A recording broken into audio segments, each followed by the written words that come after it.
All right, folks. So this week's golf course is going to be another long drive down into West Virginia, down into Glade Springs, a course called Woodhaven Golf Course. Well, sort of a night and day kind of thing, in sort of like the nook between I-64 and I-77 on the southeast side. It is in the Glade Springs Resort. To get to the course, get on Glade Springs Resort and then take that all the way back out to the stuff. You can't drive directly to the course. You have to go into the Glade Springs Resort guard desk, and then you have to sort of navigate your way back to the northeast side of the course. You have to go probably about halfway there before you even get to the signs that tell you how to get to the course. It's a modest one-level clubhouse. Now, because there are parts of this whole enterprise that are playing golf. There's parts of it that are going into the mountains and playing golf. There's parts of it that are going on a 5-hour drive to play golf. And then there's part of it that has to do with the difficulty of the course. So, and the remoteness of the course, in a sense. And then there's parts of it that have to do with the fact that it is a development, a resort development, as much as it is a resort and as it is a development. So while you look at the satellite map of the course and you won't see a lot of houses around the course, it still has some houses on the course. It's one of those courses where you will find that there is a house near a tee box and a house halfway up the fairway and a house near the green. They're somewhat a little bit in the woods in some cases. In some cases, they're right there, maybe 50, 60 yards from the fairway or from the tee box. Not really in the woods at all, just not quite right there next to the course. But at the same time, it's not like there are no houses, and I found it to be something of maybe half of the holes had at least one house near the course.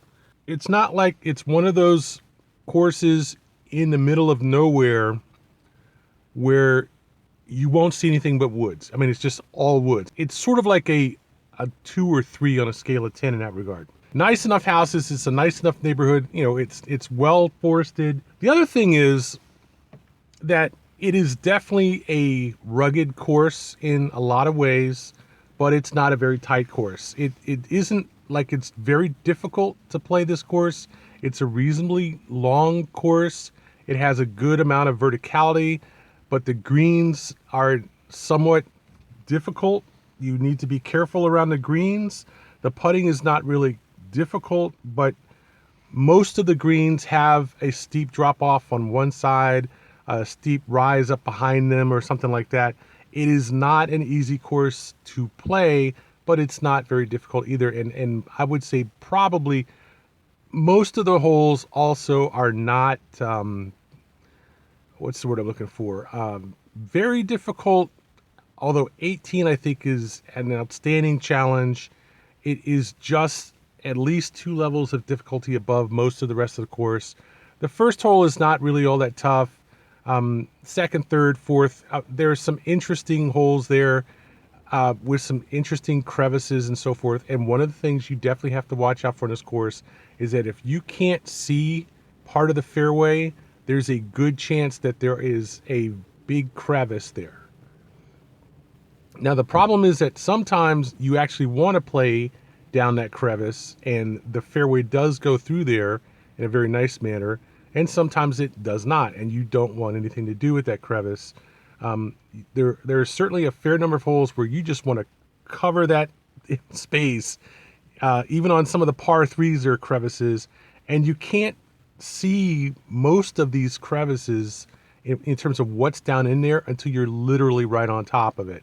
And that's why in some courses, some of the holes, I could take shots from the back tees and it would be satisfactory, and some of them I had to stop, and in that crevice and take a shot because it was just such a big factor of the course. And I really don't think that the course map details this in really any detail at all. It is definitely not sufficient in that sense. I mean, they just have the scorecard, and then at the top there's a little, maybe 1-inch picture of the hole. It's not nearly enough. I remember the course I played, another course I played at here in West Virginia. They had two cards. One of them was a scorecard, and the other one was a course map. And that's what this course needs, is a course map. It doesn't have GPS. There's no electronic stuff going on, no pictures, images of the hole. You need to get a course map for this course, or lay up, take a shot, walk up there, see what's going on, and take your next shot from there. I would literally, if you don't drive on your way to the tee box and see what's going on in some of these crevices, don't assume that you can play down in that crevice. It's not a good plan. But most of the shots, most of the tee boxes, most of the fairways and so forth were easy enough to play from one to the other to the other. You can just play where you see a ball landing. It's not really so long that it's a big, problem from one side of a crevice to another. So it really was more a matter of not hitting top shots or dribblers, and certainly a matter of not spinning shots really bad off the sides. It's a decently challenging course. It's got good verticality. It has good landscaping, some decent views, but it isn't a big wet course. There's some water on the course, and this is one of the trade-offs that you make for playing up in the mountains, is there's going to be verticality, but there isn't going to be a big lake or something like that. And so one of the big trade-offs here is, if you want to play around big lakes and see all these big stands of trees and stuff that are around the lake, you need to go somewhere where it's more flat. This is a course that you play if you enjoy playing mountain courses, but it is not one of the traditional types of mountain courses that you see a lot on the East Coast, where it's really tight. There's a lot of trees that you have to play around and stuff. It's sort of an intermediate course in that it is certainly vertical, and there's certainly trees on both sides of the fairway, but it's not tight. It's a good hitter's course. Get out there, play around, have a good time, but it's nothing too dangerous. Driving down there 5 hours, playing 4.5 hours of golf, and coming back, what I realized was, at about the 6th hole, I was starting to think, man, I don't know if this was a wise idea. I'm almost halfway done with the course after 2 hours. I'll be done with the course after 4 hours, 5 hours. I will have played the course in less time than it took me to drive down here, and I still have to drive back. And I did have a couple of minutes there where I was feeling like it was a pretty stupid idea to do it. But playing in that course in the heat, playing when it was 81, 85 degrees out there in that sun, and it was humid, I got very hot, and believe me, by about the 14th or 15th hole, I was like, this is, okay, this is enough golf for one day. And I was glad to just finish the course and get off there and get in my car, drive out, and find some place to sit down and have a beer and some food. It was a good day. I have to admit, it was a good day, good, interesting outing, but I did leave the house at 7:30.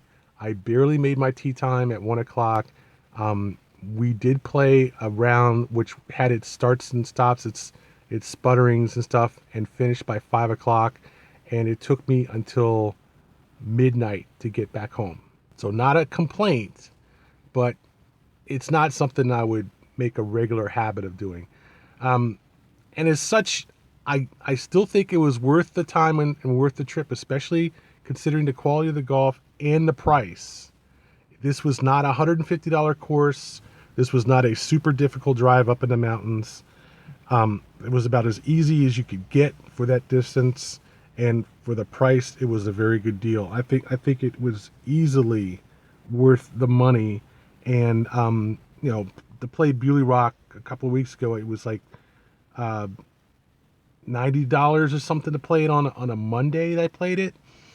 And there are plenty of other courses in the area that will charge you $85, $95, even $70 to play. So the price wasn't that bad at all. And I really couldn't complain. That's Woodhaven Golf Course on the intersection of 64 and 77. A nice little park there called Little Beaver State Park that looked pretty interesting to visit. I didn't complain about the trip at all. It was fun.